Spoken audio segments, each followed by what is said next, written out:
text appeared once again on that white text box. Your contract has been approved. I didn't even stop to wonder how the person knew I said okay when I didn't even type my reply. All I could do was jump when I heard my phone ring.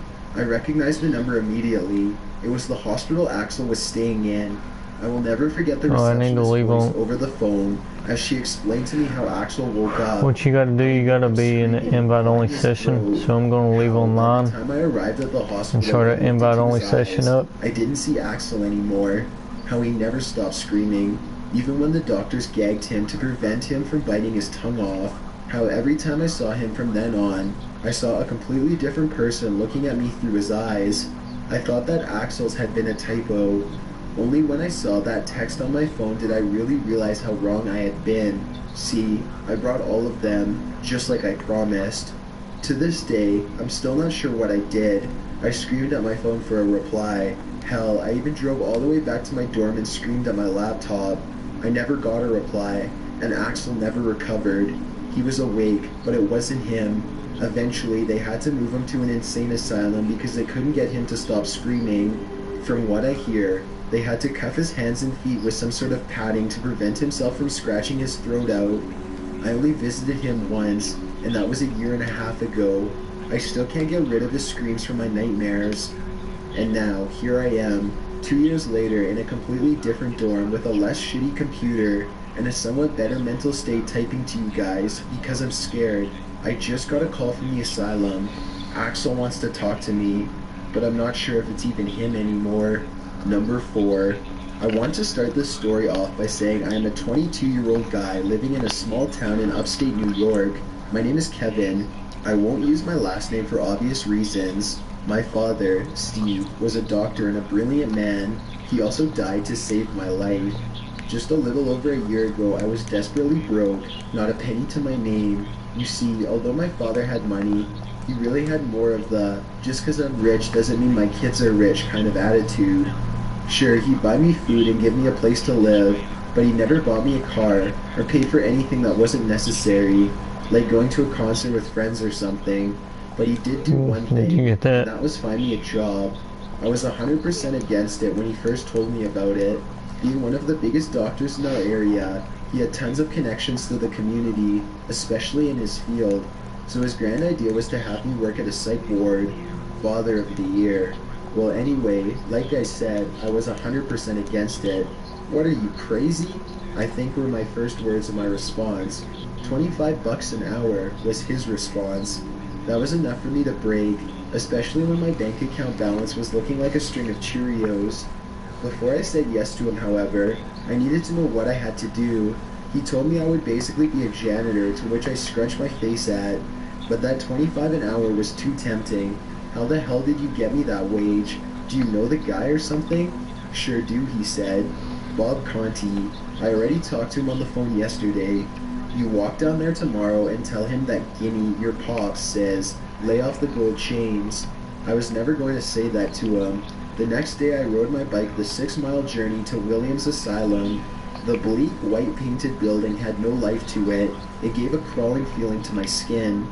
The front doors creaked when I opened them, the peeling paint crinkling under my fingers. Are you joining me? I was immediately greeted by a 30 to 35-year-old woman sitting in a small lounge area. Hello, she said in a bubbly tone. How can I help you? She said, smiling. Hi, my name is Kevin. Hi, I'm Kevin, I said uneasily. Yeah, so I think I'm supposed to meet with Bob Conti? Oh yes, she said. Bob is in his office right now. If you follow me, I can bring you to him. Okay, I said as she was standing from her desk. She walked in a calm fashion, her high heels echoing off the corridor halls, clacking on every step, her brown hair bouncing along with her rhythm. A little overdressed for the job, I thought. Bob, she called out down the hall to the approaching door. Bob, you have a visitor. She paused. What's your name again? She asked nicely. Kevin, I said. Kevin is here to see you, she said through the door. I'm Tammy, by the way, she said in a quieter tone to me. The door opened moments later with a tall man standing on the other side. Hello there, Kevin, he said in a tired voice. How can I help you? Yeah, my father talked to you on the phone about starting work here. He told me to talk to you. I said, unsure of the actions to take next. Oh, right. Well, first off, I should start by showing you around the place, he said. Well, maybe I'll probably get off at 3. Is that what time you getting off? We'll be feeding the patients and washing the bathrooms. Time you getting? Generally just keeping things clean around here. Feeding them, I questioned, uneasy of the task. Well, really, all you have to do is put a lunch tray through the feeding slot in their cells. Did you join again? He explained. I gave a sigh of relief. His way of speaking of the patients gave me chills. He referred to them almost as animals. Conti, is that Northern Italian? I asked, trying to get to know him a bit. What's that? He said with a twist on his face. Conti, that's Italian, right? I asked again. Oh, Conti, I thought you said Monty, he said jokingly. Yeah, Northern Italian, good guess. I laughed and asked him to tell me a bit more about the job. There are only 10 patients here, one of which is in 24-hour solidarity. Not to tell you, but I must tell you, he is a murderer. He is clinically insane and not allowed in prisons, and under no circumstances are you to ever. Are you on my live stream thing? He's very manipulative and violent.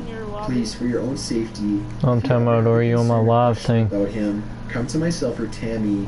He said with a serious look in his eyes. Does it say I'm doing a live thing? I understand, I said with a gulp. Were you in it? Okay, anyway, he said. Right now the other 9 patients are in their rooms, and will get to come out a little later for their nightly hour of common room time. Believe or I'll most just of them do a screenshot and send it to what I'm doing. Around with them. It will take some time getting used to, but trust me, it's not as hard as it another rainbow. I guess I'm going to have to take your word on that one, I said. This is the common room, he said as we rounded the corner to a small room with a few tables and chairs strewn around it. A few different board games on the shelves. All you have to do is sit Did right they kick there you for out or an no? hour and make sure no one kills anybody. My jaw dropped, unable to say anything. I'm kidding. The other 9 inmates are all non-violent. They have 0 records Why did they of kick you physical out? altercations. They've got some foul mouths though, so be ready for that, he reassured. He showed me the bathrooms and the holding cells. We'll try this. We'll try to after I get done with this if you want to. We're back at his office. So most of the time I'm in my office, doing the paperwork for invoices and making sure I've made the orders for food shipments and whatnot. You know, ownership stuff. Anyway, you can always talk to Tammy if you need anything. She's usually at her desk. Think of her as your sub-boss. Welcome aboard, he said with an extending handshake. What do I do now? I said in an unsure voice. Talk to Tammy. She will run you through the specifics, he said as he slowly closed the door. I walked down the winding, confusing How do you get it now? Finally making my way to Tammy's desk. So, I said. So, this is more than half the job. I did a 360. She said with her arms extended to the side, sitting on your ass and you want me to send a screenshot of what I'm doing? Wait, really? So you know? I asked skeptically. Yup, she said. You're looking at it. So, what am I supposed to do? I still asked. You know what? I can let the patients out early tonight so you can see how that works, she explained. Bob shouldn't mind. I agreed since I really had no other choice. We walked back down the maze of corridors to the long narrow stretch of hallway extending from the common room. The long hall had Is it 5 still doors working? on each side, all identical, solid and white with a tint of yellow from the aging. Each had a small slot in the door. Let's try to do it when we get done with this. Feature on the other side. The decaying tiles on the wall had faded colors of a pale brown. Do you want me to send a screenshot what I'm doing? Jingling the keys in her hands while opening the first door on the right. Here's old I won't Jackson, send a screenshot. she said as the door creaked See if you open. got this part or no. I don't know if you got this part or not. Slowly rose to his feet, his back hunched and purple bag sagging from the hollow.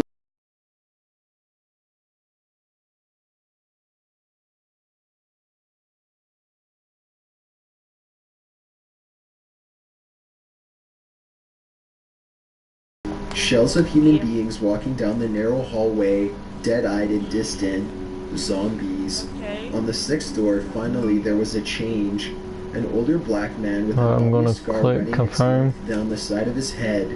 He had short hair and one whitened eye. His appearance shocked me Okay, at I'm gonna first, show you but something. later intrigued me. I was desperate to know what happened to him. What's up, man? I see you looking at me, dog. The man spoke in a quick manner, his words spitting from his mouth. He stood to his feet and walked by both Tammy and myself, still I'll send you bantering another about his screenshot. stories. I had 6 tigers, 4 lions, 17 mountain lions. You know, the ones from the mountains, not the ones from Africa, homeland. Shit, man.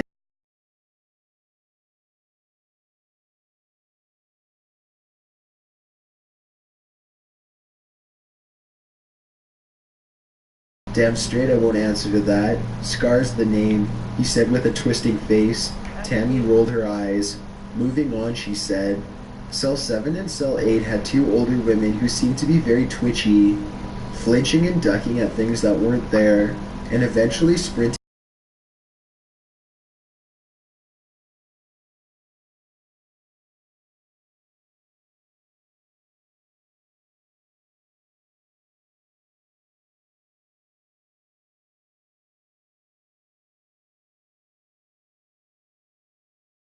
you, Tammy kept reassuring her. The woman was desperately trying to scream words to myself and Tammy. She finally broke free from Tammy's grasp and mechanically sprinted down the hall. Oh, he did. Tammy was swift after her, tackling her to the floor and crashing into the common room. The other patients watched in surprise. Tammy forcibly ripped the frightened patient to her feet, See this? walking her back down the hall. She shoved her into the cell and slammed the door shut. You can stay in there until you learn how to act in the common room. She screamed with fury to Renee. She slammed her hand 4 times on the door in clear anger. I had no idea what to do. I was frozen. I gulped as I watched the scene unfold. Tammy finally removed her attention from Renee, the disgruntled patient. Ugh, she sighed out. I'm sorry, she mumbled. I don't think I can do this, I said as I slowly turned my back to her and began to leave the building. No, you can't leave, she said. We desperately need the extra help around here, as you can see. Her voice still trembling with stress. I now hear the haunting screams of a deeper voice, the man in cell 10, also muffled by what I assume was a muzzle. I took a deep breath, followed by a long stretch of silence. Mod one them right here. Come on, I can show you the games we play with some of the patients, she said with longing. Okay, I finally broke. It may have had something to do with her attractiveness. Her face was the definition of perfect, and like what I did to the Kurma. She smiled wide with my acceptance to the rest of the job. We made our way to the common room where the patients had still been dazzled by what they had seen. Who wants to play house? Tammy broke the silence with her question. Surprisingly, Jackson, Scar, Ann, and Kate all happily... So you think you can do all them steps by yourself? The old man, Jackson, feebly rose his hand as if too afraid to ask a question. Yes, Jackson? Tammy questioned. Her voice held a tone that an adult would use with a toddler. Can I be the baby? His raspy voice seeped out. Well, of course you can, Jackson. You've already got your diapers on. She laughed. Jackson had a dopey-eyed smile on as he pulled his pants down to show us his shit-stained diapers. You want to try to get the police outfit? I gagged as the smell hit my nose. I almost... You gonna try to do that glitch thing? Kevin, Tammy shouted. You can't and she got pictures that help you out now. Crying. The skinny man sobbed uncontrollably and finally went to the other corner of the room to sulk. Tammy left in a huff after the man, picking up a spare diaper on the way. Did baby Jackson like that too? She said with a smile. He giggled and lifted his legs into the air. She stripped him and proceeded to change his diaper in the middle of the room. Once again, I was frozen in disbelief. I wanted to say something, but I couldn't. This couldn't be legal. I was disgusted to the point of nausea. Oh, yeah. Meanwhile, Scar was lying on his back. I was fixing to do another one, but I'll wait. His legs in the air. I'm the Poochio. He laughed hysterically. You send me in by then, okay. Tammy popped her head up from her disgusting duty. Send me a screenshot of what you doing, so I know. Alright. Screamed. Roof, roof, Did you hear me? Jackson clapped his hands when Tammy was done changing his diaper. She slipped his pants back on and stood him to his feet. She quickly ran over to Scar and started rubbing his belly. He slapped his tongue out and rolled from side to side. Rough, rough. Kate perked her eyes and exclaimed that she wanted to be the wife. Wife? Tammy questioned. To me, that would make you a lesbian. You're not a lesbian, are you, Kate? No. Yeah, we're out deep. Did you spin? Wife, she said, pointing to me. I didn't know what to do. You did, didn't you? I didn't know what to do. I looked at Tammy for You landed back guidance. in front of She the raised car, her didn't you? eyebrows at me as if I should play along. Kate slowly Alright, walked get in. towards me, a wide smile on her face. I stepped back a few feet and she finally reached me. How much money you got? Me tightly and squeezed. My hand shook as she squeezed even harder. I glared at Tammy, This, waiting for her to do something about it. She's just thing you can probably do is upgrade the concern. Are you sure? horn or the license plate. Finally, Kate loosened her grasp and stood back. I took a breath in the momentary calmness. Her hands struck back up and clenched my face. She pulled my face towards hers. I twisted my body from her and shoved her away. Tammy quickly intervened and reprimanded Kate. It's over here. I stormed out of the room, unable to process what was going on. I ended up sitting down in the front lobby, breathing heavily and staring out the front door. Looking back, I have no idea why I didn't walk out at that moment and just be done with it. Something told me to stay. I could distinctly hear Tammy's screams to the patients, sending them all back to their rooms, clearly angry with Kate's behavior. Finally, she came to the lobby, a fluster in her breath. I said the first words before she could say anything. "This is messed up," I said. "I seriously cannot do this shit." "Listen, Kevin, they are excited to see someone new in here and are just acting erratically. They are almost always calm and controllable," she tried to explain. "No, everything is messed up," I said. "You're playing house with a bunch of loonies and one of them wants to have sex with me." I defended my right of being upset. Whoa, dude, I'm on your... Look, dude. Like that, Look, I'm in... she said flatly. There was a long stretch of silence in the small lobby. "I think you should go home for the night and think about it," Where's your van she at? said, "but I urge you to give it another shot tomorrow." I said nothing as I walked out the door. Is that cool how... Is that cool how I was like that? About the events, I explained to him that I just couldn't do it. He insisted that I go back. "Come on, Kevin, don't make me look bad." Can you hear me alright in the mic? Again, how they were struggling to find good workers around there. I can turn it up. And here the man offers you $25 an hour. Oh, I can turn my mic up Do it. louder. Just please, for your father, go back tomorrow. I couldn't say no to the man. Noon the next day, right back at it. Tammy was glad I was back. She even cooked me lunch. A few thinly cut pieces of venison between 2 thick slices of white bread. It was worth it just coming back for that sandwich. You hear me now? Too much better. That was amazing, I said. I can stop the live thing, can't I? I forgot how good it tasted. "Thanks," she said with a half-laughing smile. I'm gonna stop this, alright? Tammy and I just sat, talking, waiting for the common room time. Talking